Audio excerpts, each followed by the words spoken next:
This call is now being recorded. चला लावा बघू सगळ्यांनी प्रेझेंटी. येस, बघा नवीन स्टुडंट आहेत त्यांनी समोरचा मेसेज बघा, मुलं कसं टाईप करतायत, काय टाकतायत त्याप्रमाणे तुम्ही टाकायचं आहे.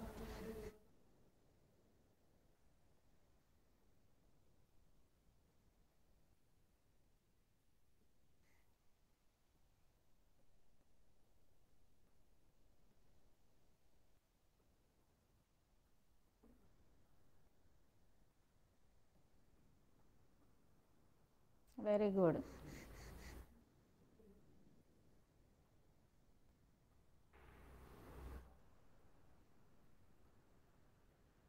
येस,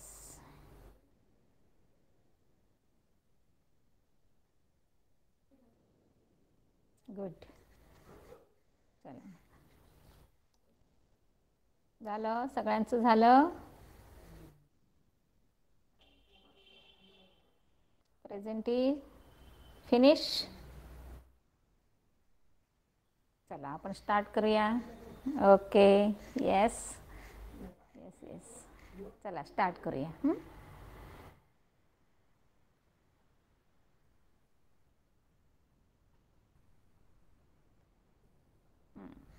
आपला लेसन आहे इकोसिस्टीम.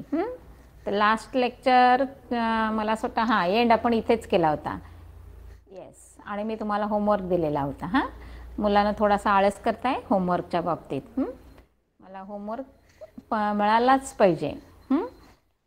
बरं, नवीन स्टुडंटसाठी सांगते की क्लासमध्ये एकतर माईक पण ऑफ ठेवायचा आहे आणि तुमचा व्हिडिओ पण ऑफ ठेवायचा आहे. फक्त शांतपणे ऐकायचं. काय डाऊट्स असतील जेव्हा तर तुमच्या चॅटबॉक्समध्ये टाईप करून ठेवा. मी जाऊन थोड्या वेळाने तो चेक करत असते. तुमचे सगळे डाऊट्स क्लिअर होतील. क्लिअर सगळ्यांना? आता बघा आपण काय काय बघतोय. आलोत आपण अक्वॅटिक इकोसिस्टीमवर. तर अक्वॅटिक इकोसिस्टीम म्हणजे किती छान नजारा आहे बघा. जरा खाली म्हणजे त्या पिक्चरमध्ये जे दाखवलं आहे ना ते अंडर वॉटर असतं मुलांना. तर म्हणजे पाण्याच्या खाली एक 10-15 फूट जर तुम्ही गेलात तर तुम्हाला असा सीन बघायला मिळतो. आपण वरनं नुसतंच समुद्राचं पाणी बघत असतो आणि आतमध्ये काही आपल्याला असेल असं आपल्याला आयडिया पण नसते. पण एवढं छान म्हणजे एक जसं तुम्ही अक्वेरियममध्ये ठेवता की नाही तसा सीन तुम्हाला अंडर वॉटर दिसत असतो. तर हे काय आहे बघा. 71% of the earth surface is covered by water and only 29% has land. म्हणजेच थोडक्यात काय आहे आपलं जे हे आहे म्हणजे थोडक्यात सांगायचं आहे मला, अक्वॅटिक एरिया जो म्हणतो आपण तो आपला जास्त आहे as compared to the land area. Therefore, study of the aquatic biomes becomes very important. According to area, aquatic biomes are widespread. म्हणजेच अगदीच त्या पर्सेंटेजवरनं समजतंय तुम्हाला की तो 71 आहे आणि लँडचा आहे तो 29 आहे. जवळजवळ तुमच्या 3 पट म्हणतो आपण त्या प्रकारचा आहे. Types of the aquatic ecosystem are fresh water ecosystem, marine ecosystem and creek ecosystem. तर हे मी तुम्हाला अगदी लास्ट लेक्चरला मला असं डीपली एक्सप्लेन केलं आहे की फ्रेश वॉटर म्हणजे तुमचं त्याच्यामध्ये असतं लेक, पॉन्ड, रिव्हर्स हे सगळे असतात. आणि मरीन वॉटर म्हटलं की त्याच्यामध्ये असतात सगळे ओशन्स. आणि क्रीक इकोसिस्टीम म्हटल्यानंतर असं एक सांगायचं की समुद्राचं जे पाणी आहे की नाही ते कुठेतरी असं खाडीतनं येत असते की नाही, त्याला आपण खाडी म्हणतो ॲक्च्युली, म्हणजे ज्याच्यामध्ये मरीन वॉटर तुम्हाला मिळतं आणि जे तुमच्या कुठेतरी त्या शेतांच्या भागामध्ये वगैरे असतं त्या टाईपचं. मग आता फ्रेश वॉटरमध्ये काय काय असतं ते बघूया आपण. फ्रेश वॉटरमध्ये काय सांगितलं बघा. Ponds, lakes and rivers are included in this ecosystem. The transition of the energy is this ecosystem is through water current and river. Decomposers are at the bottom of the water reservoir. They decompose dead bodies and plants and animals convert into abiotic factors. Observe such a ecosystem around you and complete the following chart. हे जे aquatic किंवा aquatic मधल्यापेक्षा ॲक्वॅटिकमधला part तुमचा fresh water ecosystem की जे तुमच्या प्रत्येक म्हणजे तुमच्या लोकेशनला हे असतंच असतं अवेलेबल. कारण तुम्ही बऱ्याच वेळेला नदीला म्हणजे व्हिजिट देत असता किंवा गावातमध्ये राहत असाल तर लेक आणि पॉन्ड्स तुमचे अगदी जवळून तुम्ही बघितलेलं असतं, ऑब्झर्व केलेलं असतं. तर त्याच्यामध्ये तुम्हाला जे दिसतंय की नाही ते झाले तुमचे त्या इकोसिस्टमचा एक एक पार्ट की त्याच्यामध्ये ते इन्क्लूड केलं जातं. आणि सगळ्यात महत्त्वाचं जे आपले लिव्हिंग थिंग्स असतात, मग त्याच्यामध्ये तुमचे छोटे प्लांट्स असू देत किंवा मोठे प्लांट्स असू देत किंवा ॲक्वॅटिक ॲनिमल्स असू देत, सगळे कुठेही कधीतरी डेड होत असतात ना. मग आता जे अक्वॅरियममधले आहे, म्हणजे थोडक्यात सांगायचं अक्वॅटिक सिस्टीममध्ये आहेत, ते काही ग्राउंडवर सॉईलवर पडायला जात नाही मुलांनो. ते कुठे पडणार आहेत? त्या वॉटरच्या किंवा त्या एक एरियाच्या बॉटमला जातात ते. मग ऑफकोर्स बॉटममध्ये खाली जो चिखल असतं, दलदल असते, त्याच्यामध्ये काहीतरी मायक्रोब्स असणारे की जे त्याचं डिकम्पोजिशन करत असतात, म्हणजे डेड बॉडीचं डिकम्पोजिशन करत असतात. आता क्लिअर झालं सगळ्यांना? डेड बॉडीज कुठले असणार आहेत? प्लॅन्ट्स आणि ॲनिमल्स सगळ्यांच्या असणार आहेत. हां, आणि मग ते कन्व्हर्शन कशामध्ये होणार आहे? ऑफकोर्स अबायोटिक फॅक्टरमध्ये. आता सेम तुम्हाला इथे पुन्हा दिलं आहे बघा, हाच चार्ट सांगितला आहे त्यांनी की producer, primary consumer, secondary consumer, tertiary consumer आणि डिकम्पोजर्स. कायम लक्षात ठेवायचं आहे मुलांना, कारण ही जस्ट सुरुवात आहे तुमची इकोसिस्टीमची किंवा फूड चेनची म्हणा. याच्यानंतर 9thला 10thला हे सगळं तुम्हाला अगदी सेम असणार आहे. म्हणजे एक एन्व्हायरमेंट स्टडी म्हणून तुम्हाला लेसन असणार आहे. तर हे आत्ता जे शिकलेलं आहात की नाही, हे बेसिक नॉलेज झालं. पुढे ते कंटिन्यू होणार आहे तुम्हाला आणि ते डीपली मिळणार आहे. तर मग हे आत्तापासून तुम्ही लक्षात ठेवायचं आहे की प्रोड्युसर्स म्हणजे काय असतात की जे स्वतः कोणावरही डिपेंड नाहीत, स्वतः प्रोड्यूस करतात, त्यांना म्हणायचं प्रोड्युसर्स. मोस्टली सगळे प्लॅन्ट्स त्याच्यामध्ये इन्क्लूड असतात. प्रायमरी कोण आहेत? जे प्लॅन्ट्सवर डिपेंड असतात ते प्रायमरी. जे प्रायमरीवर डिपेंड असतात ते सेकंडरी. जे सेकंडरीवर डिपेंड आहेत ते टर्शरी. आणि आफ्टर डेथ ज्यांचं डिकम्पोजिशन केलं जातं ते कोणाकडनं केलं जातं? डिकम्पोजर्सकडनं. म्हणून लास्टला आहेत ते डिकम्पोजर्स. आता पुढे काय सांगितलं तुम्हाला? Marine ecosystem. आता मरीनमध्ये बघा काय सांगितलं आहे. क्वेश्चन बघा तुमचा काय? Are the local ecosystem like river, pond, lake safe? तुमच्या दृष्टीने, मी याच्याही मागच्या वेळेला पण तुम्हाला सांगितलं होतं उत्तर, की तुम्ही जर इंडस्ट्रियल एरियामध्ये असाल तर ऑफकोर्स तुमचे हे सगळं आहे हे कसं असणार आहे? पोल्युटेड असणार आहे, कंटॅमिनेटेड वॉटर असणार आहे.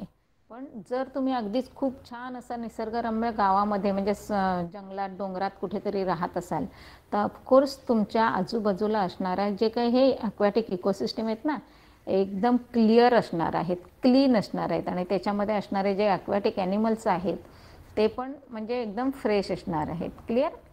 Marine ecosystem. Marine plants grow in this ecosystem. Shallow water contains small fishes, prawns feeding on the algae.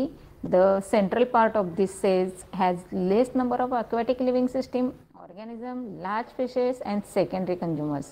काय काय येते बघा म्हणजे याच्यामध्ये मरीन वॉटरमध्ये ते सगळं. म्हणजे आता आपण नेहमीच तुम्ही म्हणजे सीशोअरला जाऊन व्हिजिट देत असता, बऱ्याच वेळेला बीचवर जायला सगळ्यांना आवडतं. पण फक्त आपण काय करतो, थोडंसं 1-2-3 हार्डली 1 मीटरपर्यंत तुम्ही पुढे जात असाल तर तेव्हा तुम्हाला ह्या गोष्टी काही दिसत नाहीत. पण मी तुम्हाला सांगितलं की आत्ता जो आपण हे पहिलं पिक्चर बघितलं हे सगळं तुमचं मरीन वॉटरमधला सीन आहे. कळतंय? मग त्याचा जर विचार केला तर तुम्हाला त्या मरीन वॉटरमध्ये काय काय मिळतं किंवा काय काय असू शकतं ते सगळं आयडिया येईल. The central part of the sea has less number of aquatic living organism, large fishes and secondary consumers. Ocean has the large amount of nutrients. काय आहेत? खूप लॉट्स ऑफ क्वांटिटीमध्ये काय असणार आहेत? न्यूट्रिएंट्स असणार आहेत.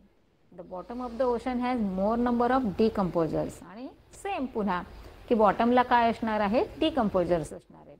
Dead bodies and plants and the animals waste material are decompose by this bacteria. जे बॉटमला आहेत, काहीही असू दे मुलांना, सगळं शेवटी कुठे जातं? एकदम बॉटमला जातं. जोपर्यंत ते लाईव्ह आहे तोपर्यंत ते फ्लोट होत राहतं किंवा पाण्यावर येत राहतं. म्हणजे ब्रिदिंगसाठी म्हणा, खाऊ शोधण्यासाठी, म्हणजे इन सर्च ऑफ फूड म्हणा तुम्ही, ते येत असतं. पण एकदा का ते डेड झालं की ते काय करतं? जाऊन जमिनीला बसतं. मग आणि ऑफकोर्स तिथे डिकम्पोजिशन होत असतं bye decomposers.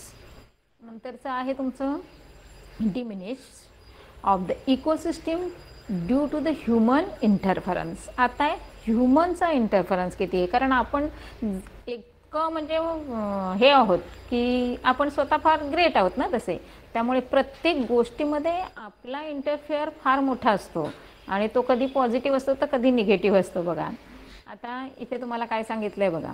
Many human activities have side effects on the functions of ecosystem and cause their डिमिनिशमेंट.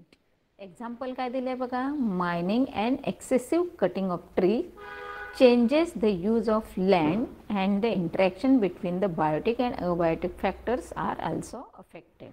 पहिलं म्हणजे काय, आता एक तुम्हाला इथे समोरचं एक पिक्चर दाखवला आहे बघा, डिमिनेशन ऑफ द इकोसिस्टीम. काय आहे, एक कुठेतरी असं मस्तपैकी एक असं काहीतरी तीर्थस्थळ दाखवलं आहे, म्हणजे थोडक्यात सांगायचं आहे मंदिर वगैरे काहीतरी, आणि लोक तिथनं सगळे ते पूजेचे हार फुलं बिलं काय असतात ती अशी टाकतायत. ॲक्च्युली ते इथे टाकण्याची गरज आहे का, तुम्ही आता सायन्स शिकता, तुम्हाला माहिती आहे की सगळं जे काही आहे ते तुम्ही काय करायचं आहे, अंडरग्राऊंड टाकायचं आहे का पाण्यात टाकायचं आहे. सगळं पाणी तुम्ही काय करता, पोल्युटेड करता, कंटॅमिनेट करत असता. त्यामुळे कधीही टाकायचं नाही. आता तुम्ही शिकताय आणि हे तुम्हाला जास्त कळलं पाहिजे की वॉटर पोल्युशन झाल्यानंतर ते ॲक्वॅटिक ॲनिमल्स आहेत त्यांच्यावर किती मोठा इफेक्ट होतो, आणि त्या ॲक्वॅटिक ॲनिमल्सला आपण पकडून खात असतो, कळतंय. म्हणजेच न कळत तो कोणावर इन्फेक्शन होत असतं, आपल्यावर होत असतं. त्यामुळे ह्या ज्या गोष्टी आहेत ज्याला आपण ट्रेडिशनल म्हणतो ना, ते सगळं बंद करायचं असतं. का, तर त्याचा इफेक्ट होत असतो. हे एक पिक्चरमधलं दाखवलं. आणि दुसरे एक्झाम्पल म्हणून त्याने काय दिलं आहे बघा तुम्हाला, मायनिंग. मायनिंग म्हणजे काय, जे खाणकाम चाललेलं असतात ना, ज्या डोंगरामधनं काही काही शोधून काढायचं, कारण सगळे तुमचे मेटल्स वगैरे आहेत मुलांनो, ते सगळेच्या सगळे, इवन क्रूड ऑइल वगैरे आहे ते सगळंच्या सगळं अंडरग्राऊंड मिळत असतं. आणि मग ते सगळं करत असताना बऱ्याच मोठ्या प्रमाणामध्ये काय होतंय, आतमधल्या गोष्टी आहेत त्यांचं सगळं हालचाल होत असते. दुसरं काय सांगितलं आहे, कटिंग ऑफ द ट्रीज. अगदीच डॅम तयार करायचं असेल तरी कटिंग म्हणजे झाडं तोडली जातात. मोठं रोड कन्स्ट्रक्शन करायचं असेल, ब्रिज करायचं असेल, किंवा काही कंपनी डेव्हलप करायची असेल, इस्टॅब्लिश करायची असेल, तर तेवढा एरिया क्लीन केला जातो ना. मग ते क्लीन करताना काय केलं जातं, तिथे मध्ये मध्ये असणारे जे ट्रीज आहेत त्यांचं कटिंग केलं जातं. ऑफकोर्स ट्रीजचं कटिंग झाल्याबरोबर काय होणार आहे, तिथला सगळा जो काही म्हणजे हे आहे ना माहोल, तो सगळाच चेंज होतो मुलांनो. म्हणजेच थोडक्यात हा इंटरफेअर कोणाचा आहे, तर ह्युमन बिंगचा आहे. Clear. So interaction between the biotic and abiotic factors are also affected. आणि न कळत काय होतं आहे, या दोन्ही जे बायोटिक आणि अबायोटिक आहेत ते एकमेकांशी रिलेटेड आहेत. त्यामुळे ऑफकोर्स रिलेटेड असल्यामुळे त्यांची एकावर इफेक्ट झाला की दुसऱ्यावर पण लगेच तो जाणवतो. Different human activities have different effects on ecosystem. बघा, different human activities have different effects. म्हणजे तुमच्याकडे भरपूर ॲक्टिव्हिटीज असतात, काही ना काहीतरी उद्योग चाललेलेच असतात की नाही. म्हणजे कधी इंडस्ट्रीमधलं लिक्विड जे काही वेस्ट मटेरियल आहे ते सोडलं जातं, कधी असे तुमच्यासारखी लोक आहेत हे जाऊन असं काहीतरी ह्या पिक्चरमध्ये दाखवलं आहे असं सगळं पाण्यात टाकत असतात, कधी मायनिंग थ्रू होत असतं, कधी कटिंग ट्रीज ऑफ म्हणजे कटिंग ऑफ द ट्रीज याच्यामुळे होत असतं. म्हणजे एक वेगवेगळ्या ज्या आपल्या सगळ्या ॲक्टिव्हिटीज आहेत त्या प्रत्येकाचा इफेक्ट तुम्हाला इकोसिस्टीमवर वेगळ्या प्रकारे होताना दिसतंय. Clear. They can be transformation of an ecosystem from one to the another or extinction of the species. आणि याचा इफेक्ट कुठपर्यंत जातोय मुलांनो, एक तर पहिलं म्हणजे काय होतंय, त्या ज्या स्पीसीज आहेत त्या एक्सटिंक्ट होत आहेत, म्हणजे कुठेतरी त्या नष्ट व्हायच्या मार्गावर येत आहेत. कारण का, ते सर्वाईव्ह होत नाहीत तिथे, म्हणजे त्या जगू शकत नाहीत. मग हळूहळू ते काय व्हायला लागत आहेत, वॅनिश व्हायला लागतात किंवा एक्सटिंक्ट व्हायला लागत आहेत. Human activities responsible for the diminishment of the ecosystem, increasing use of the resources due to the increasing of the population. आता बघा, ते पॉप्युलेशन म्हणजे ही सगळी तुम्हाला जी एक्झाम्पल दिलेली आहेत ती कुठे आणि कशी घडली जातात. तर त्याच्या आधीचं एक थोडंसं एक थिंक अबाउट इट आहे ते बघूया आपण. Today's Divija visited a hill. Honey bees were hovering on the flowers. One of them stung Divya's hand. Divya was hurt due to the sting and said with the anger that all the honeybees from the whole world must be destroyed. Afterwards, she thought, what will be happen if all honeybees are destroyed? We won't get honey, nothing more. What would be your explanation to the Divija?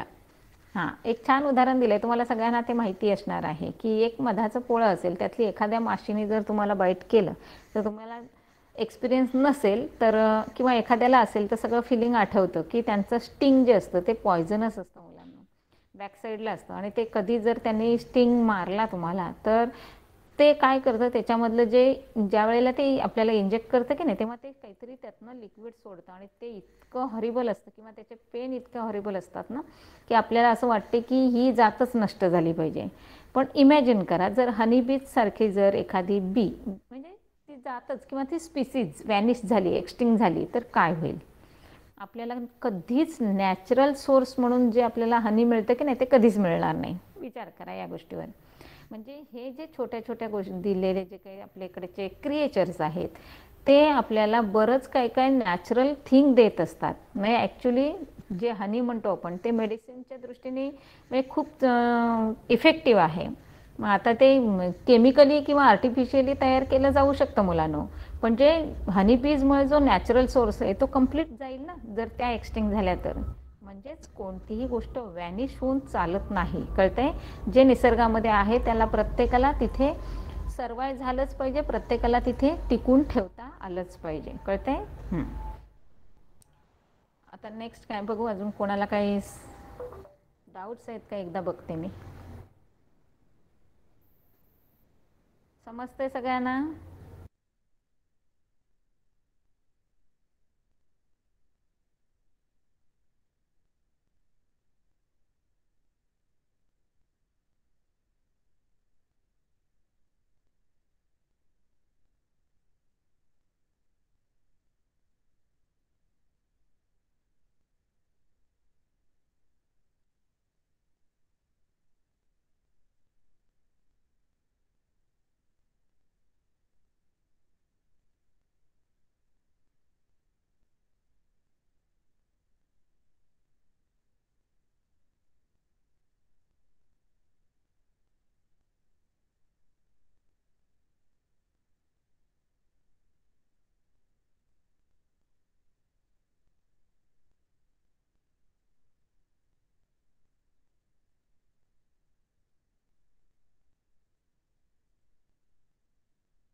Teacher तुम्ही mute आहात.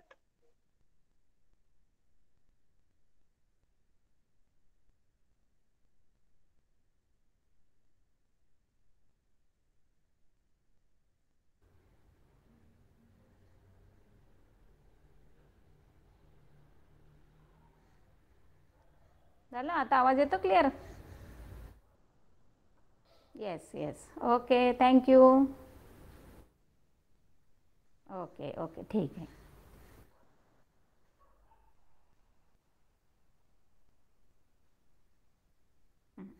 आता बघा, परत repeat करते हां तुम्हाला, की काय सांगितलं आहे त्यांनी?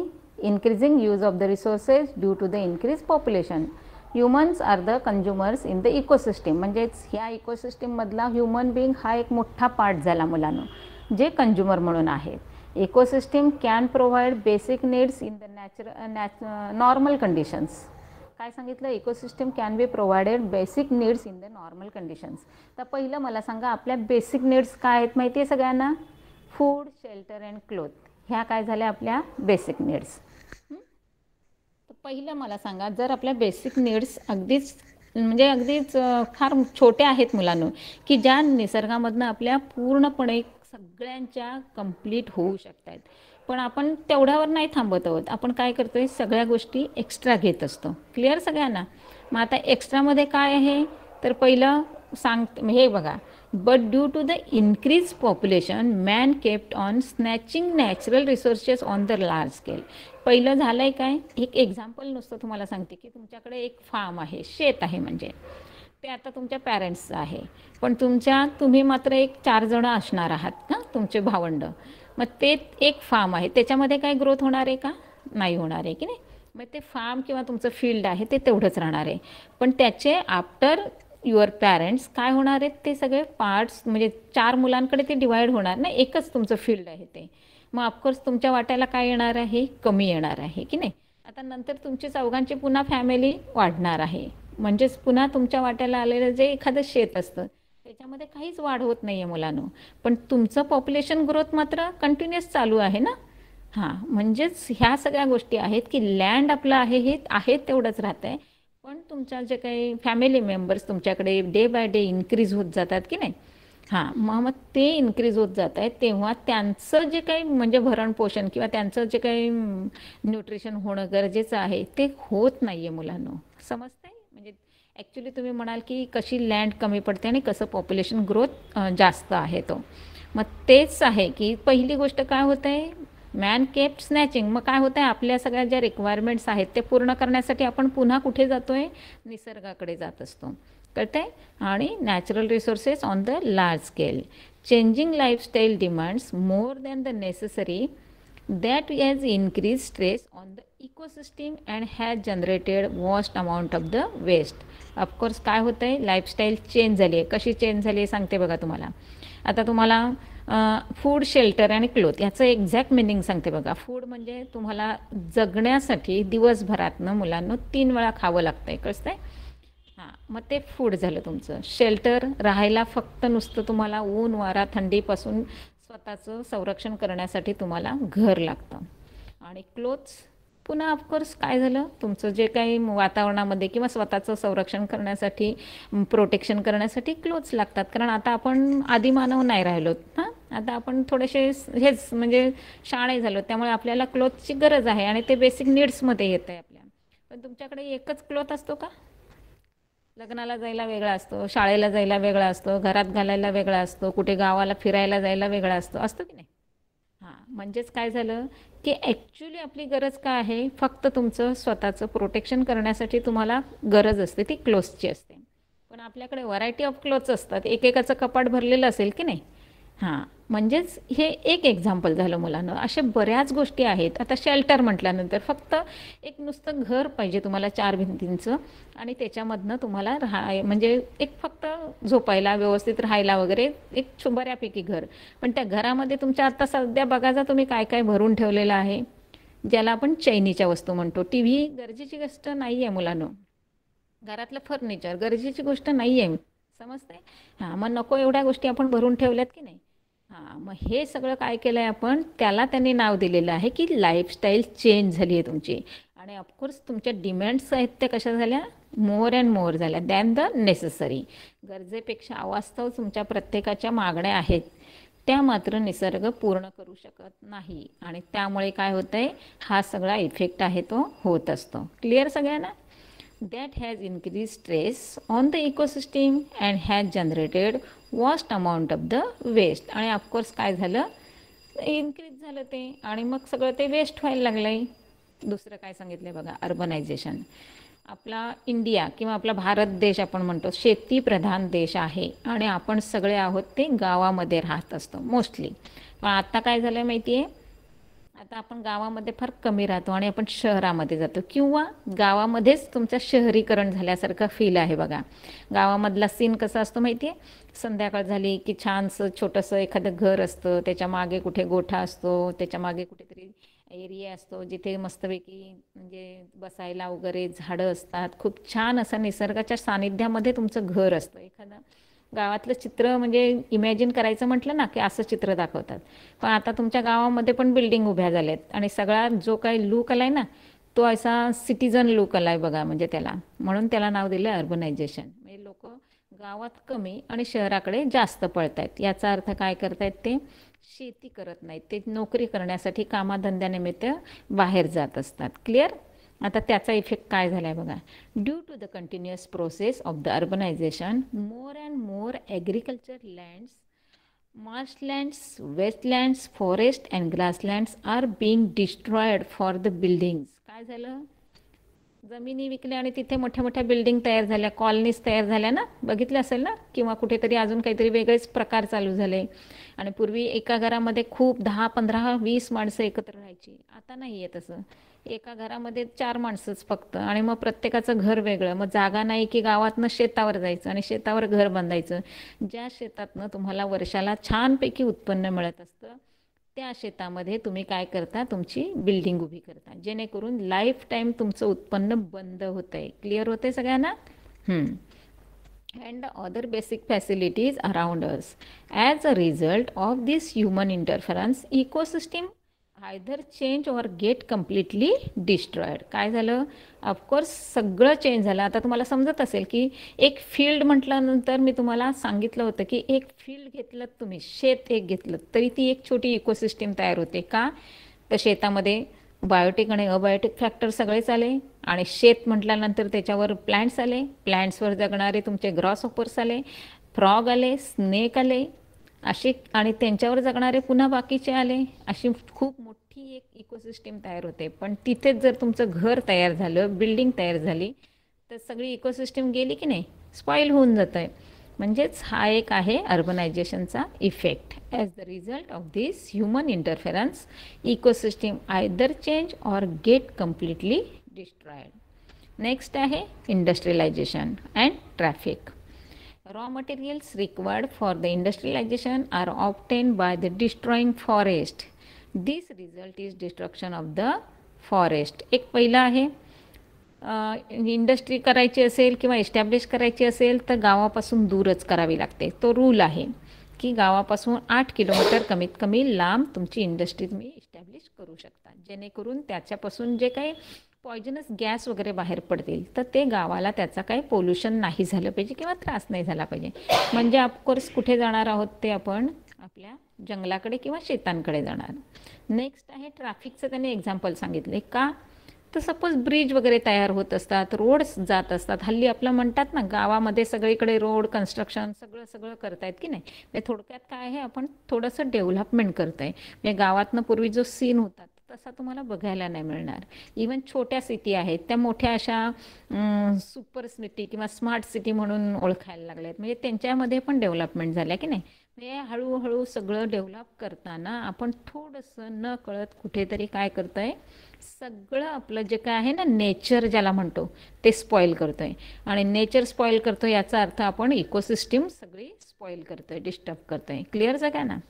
To provide the amenities for increased traffic, many times roads and railways are built through the forest and wetlands. काय झालं? सगळं ऑफकोर्स आपल्याला सगळ्या सुविधा हव्या होत्या. आपल्या गावापर्यंत गाडी यायला पाहिजे, आपल्या गावापर्यंत ट्रेन आली पाहिजे, म्हणजे रोड छान छान डांबरीकरण झालं पाहिजे. हे सगळ्या गोष्टी आपल्याला हव्या असतात की नाही. म्हणजे ज्याला आपण म्हणतो ना सोयी सुविधा, त्या पाहिजेत. मग ते करत असताना थोडं नाही म्हटलं तरी कुठेतरी हे सगळे बाकीचे जे म्हणतात ना की ड्रॉबॅक्स किंवा काहीतरी इफेक्ट्स, ते तुम्हाला इकोसिस्टीमला डिस्टर्ब करतात. नेक्स्ट आहे टुरिझम. एखादी चांगली म्हणजे तुमच्या आजूबाजूचा, आता आपल्या कुठल्या तुम्ही ज्या एरियामध्ये राहत असाल त्या एरियामध्ये तुम्ही बघाल एखादी चांगली प्लेस, म्हणजे एक सेंच्युरी वगैरे असेल किंवा एखादा फोर्ट असेल तर लोक व्हिजिट करायला येतात की नाही. हां, मग ते व्हिजिटर्स म्हणजे तुमचे टुरिझम आले. आता बघा काय सांगितलं आहे. People visit seen places mainly for nature, watch, entertain and visit to the scared places. अगदी बऱ्याच लोकांना निसर्गाच्या सानिध्यात जायला खूप छान आवडतं. म्हणजे ते सगळे जाणार तिथे, सगळं पशु पक्षी, नवीन काय म्हणजे झाडं, सगळ्यांचा स्टडी करणार, आस्वाद घेणार. पण ते करतायत काय? पहिलं बघा, a lot of amenities are created for this tourist. This causes destruction of the local ecosystem due to the increase stress. आता एक एक्झाम्पल घ्या. तुम्ही कुठल्या तरी सेंच्युरीमध्ये गेलात तर तिथे तुम्हाला प्राणी तर आहेतच ते, पण त्याच्या बाजूला जो फॉरेस्ट एरिया असतो की नाही मुलांनो, तिथे तुमचे नॅचरली राहणारे ॲनिमल्स मिळत नाहीत. का? तर सगळे ॲनिमल्स असू द्यात, कोणीही असू दे, तो ह्युमन बिंगपासून लांब पळतो. कारण त्यांना असं वाटत असतं ह्युमन बिंगपासून काय होणार आहे, आपल्याला त्रास होणार आहे. म्हणजे जिथे जिथे ह्युमन बिंग्स गेले तिथून नॅचरली सगळे जे असणारे जे ॲनिमल्स असतात ना ते पळून जातात, थांबतच नाहीत तिथे. म्हणजे काय होतं आहे, सगळी इकोसिस्टीम स्पॉईल होते की नाही. हां, म्हणजेच टुरिझममुळे एक दुसरी एक गोष्ट सांगते तुम्हाला. बऱ्याच वेळेला टुरिस्ट प्लेसेसना एक सीन दिसतो, खूप पोल्युशन खूप होतं. आपला स्वतःच्या खाण्याच्या गोष्टी आपण घेऊन जातो आणि रॅपर्स वगैरे फेकून देतो बघा तिथे. कधीच करायचं नाही हे. पाण्याच्या बॉटल्स घेऊन जाता, फेकून देता तिथेच. कोण आहे तिथे उचलायला? कोणीच नसतं मुलांनो. मग ते कंटिन्युअस तिथे सगळ्यांनी टाकून एक लेअर जमा होतं मुलांनो. म्हणजे जी सॉईल चांगली मस्तपैकी जमीन असते ती अनफर्टाईल होऊन जाते. कळतंय? म्हणजे हा जो एक आहे तो टुरिस्टचा किंवा टुरिझम प्लेसला एक थोडासा डिस्टर्ब केला. लार्ज डॅम्स काय सांगितलं, ऑफकोर्स डॅम म्हटल्यानंतर खूप मोठा एरिया येतो मुलांनो. तुम्ही कधीतरी डॅमला व्हिजिट दिली असेल तर बघा तुम्हाला लक्षात येईल की गावाच्या गावं तिथे घेतली जातात आणि डॅम बांधले जातात. म्हणजेच एखादं गाव त्याच्यामध्ये स्थलांतर करावं लागतं. तिथला एरिया, तिथलं फॉरेस्ट, त्यांची जमीन सगळंच्या सगळं मुलांना ते सगळं म्हणजे जातं आणि तिथे मग काय होतं आहे, डॅम तयार केला जातो. पण आता डॅम तयार करताना होतंय काय बघा, जे सगळं एखादी नदी असेल, डोंगरातनं कुठून तरी वाहत आली, ती चांगली 7-8 गावातनं वाहत जात असते की नाही. पण जर डॅम बांधला तर ती नदी पुढे जाऊच शकत नाही, कारण तिचं सगळं येणारं पाणी त्या डॅममध्ये सोडलं जातं आहे. म्हणजे तिचा तो जो हे एंड पॉईंट असतो ना, तो तिथेच त्याचा फिनिश करून टाकतायत. बघा काय सांगितलं आहे, dam covers vast lands, so the forest and grassland in that area got converted into aquatic ecosystem. काय झालं, ती नदी डोंगरातनं आली वाहत, पण ती तिथे स्टॉप झाली. का, सगळ्याच्या सगळा तिथे डॅम बांधला म्हणजे भिंत बांधली गेली. डॅम तुम्ही बघितलं असेल तर तुम्हाला साधारण अंदाज आला असेल की खूप मोठी म्हणजे पाण्याचं स्टोअर असतं, म्हणजे साठवलेलं पाणी असतं आणि ते मग त्या पाण्यातनं आपल्याला सगळ्यांना ड्रिंकिंग पर्पजसाठी ते पाणी सोडलं जातं, ज्याला आपण MIDCचं पाणी म्हणतो आहे. मात्र त्याच्यावर खूप मोठी प्रोसेस केली जात असते. Dams also lesson the water current in the lower area, therefore the previous ecosystem in that running get destroyed. Of course सगळं काय होतं आहे, म्हणजे जी इकोसिस्टीम आहे ती स्पॉईल होते, कारण नद्या, पॉन्ड्स, कुठे शेतं असतील, सगळेच्या सगळे जाता येणार आहे आणि सगळ्यांचं कन्व्हर्शन कशामध्ये होतं, डॅममध्ये होतं आहे. त्यामुळे ऑफकोर्स छोट्या छोट्या इकोसिस्टीम आहेत त्या सगळ्या बाद होऊन जातात. बरं, परत एकदा चेक करते काय प्रॉब्लेम कोणाला.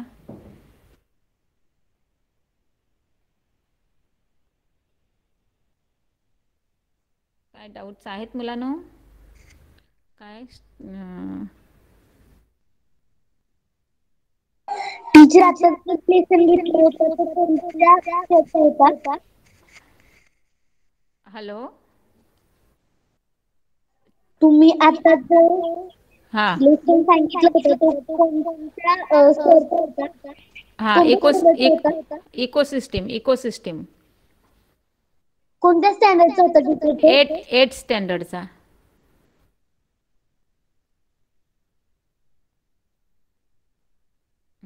बरं मुलांनो, काय डाऊट आहेत?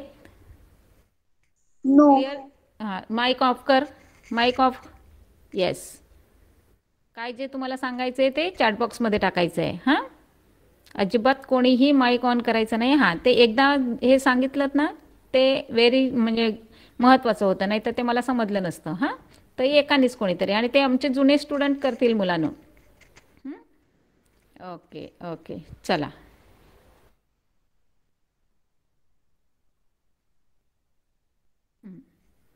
पुढे बघा.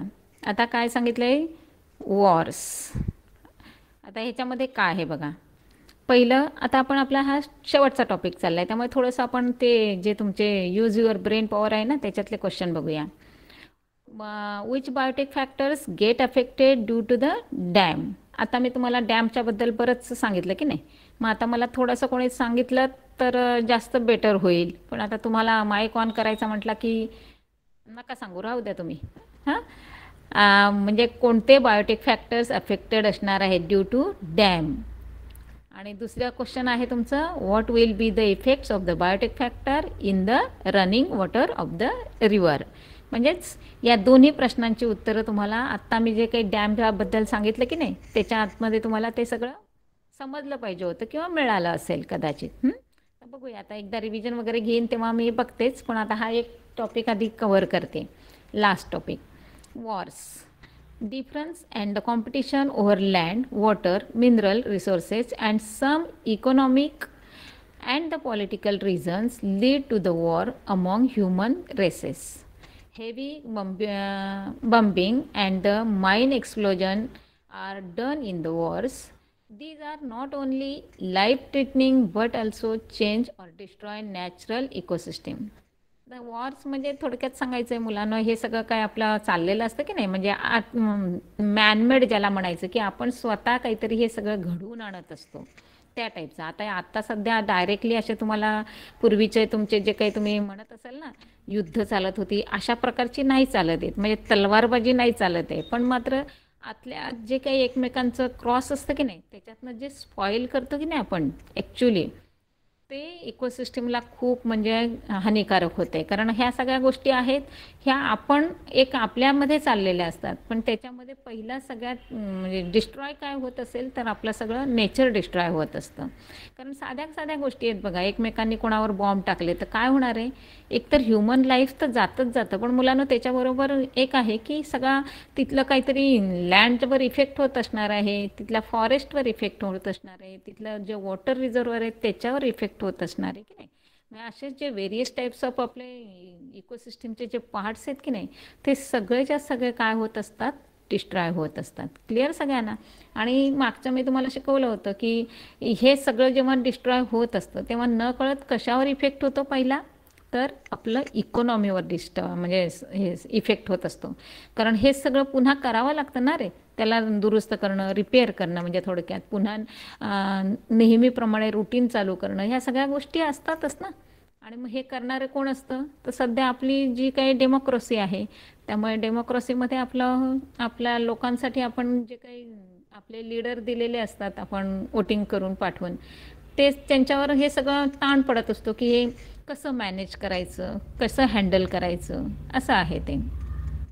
दुसरं काय सांगितलं आहे बघा, हे सगळे जे काय म्हणजे एक्सप्लोजन वगैरे होत असतात, म्हणजे बॉम्ब वगैरे टाकत असतात, सेम सगळं की अशा प्रकारे तुम्ही ह्या सगळ्या गोष्टी स्पॉईल करत असतात. These are not only life threatening but also change or destroy natural ecosystem. Of course सगळंच्या सगळं आहे ते काय होतं आहे, पूर्ण आपण काय करतो आहे, त्याला डिस्टर्ब करून टाकतो आहे. दस नॅचरल डिझास्टर. आता डिझास्टरमध्ये नॅचरल आणि आर्टिफिशियल किंवा मॅनमेड असे 2 प्रकार असतात. तर त्यातलं नॅचरल डिझास्टरमध्ये काय काय येतं आहे तेही पुन्हा त्याने रिपीट केलं बघा तुम्हाला. अर्थक्वेक, व्हॉल्कॅनो, फ्लड आणि ड्रॉट्स. म्हणजेच भूकंप होतो, कधी कधी ज्वालामुखी होत असतो, कधी कधी पूर येत असतो, कधी कधी म्हणजे ज्याला म्हणतो ना आपण दुष्काळ पडतो. कधी अति पाऊस पडला तर त्याला ओला दुष्काळ म्हणतात, आणि अजिबातच पाऊस पडला नाही तर त्याला सुका दुष्काळ असं म्हटलं जातं. म्हणजे आणि हे सगळे आहेत हे काय आले तुमचे नॅचरली होणाऱ्या गोष्टी आहेत, म्हणून त्याला नाव दिलं आहे natural. And human interference result in changes destruction of the ecosystem. आणि ऑफकोर्स ह्युमन इंटरफरन्सने जे होतात त्याला आपण सेपरेट नाव दिलेलं असतं आर्टिफिशियल. क्लिअर.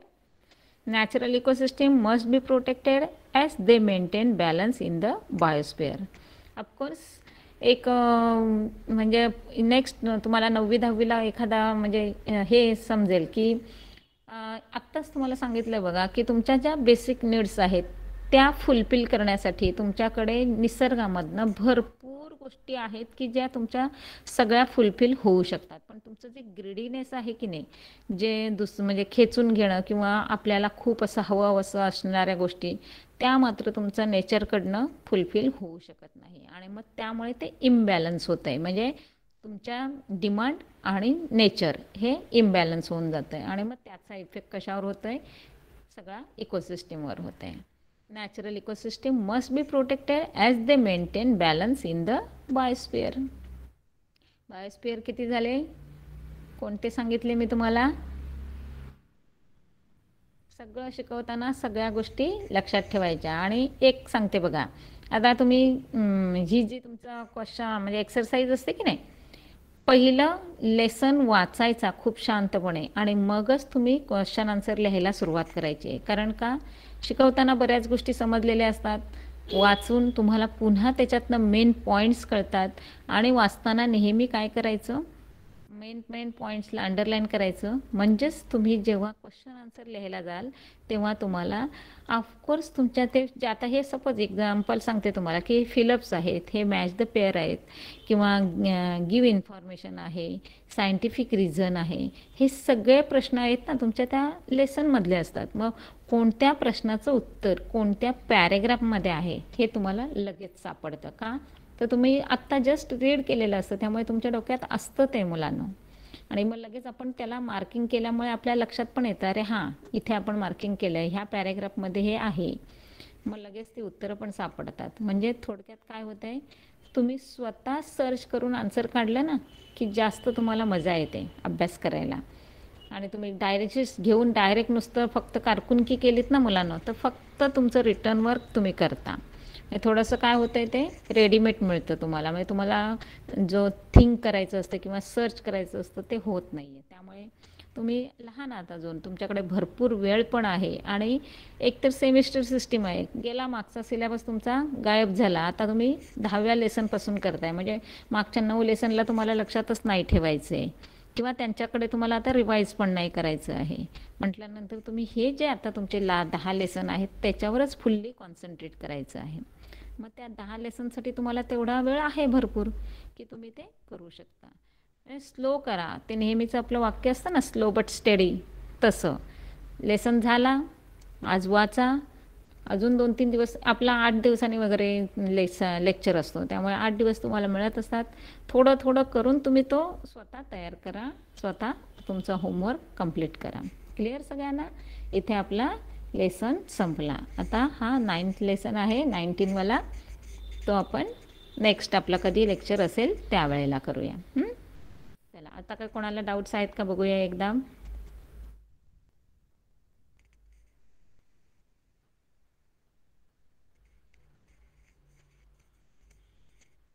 No doubts? ठीक आहे, चला. ओके, मग आज काय करूया, आपण इथे थांबूया. आपला लेसन संपला, त्यामुळे चलो tata, bye bye. Yes, bye miss, thank you. Bye bye.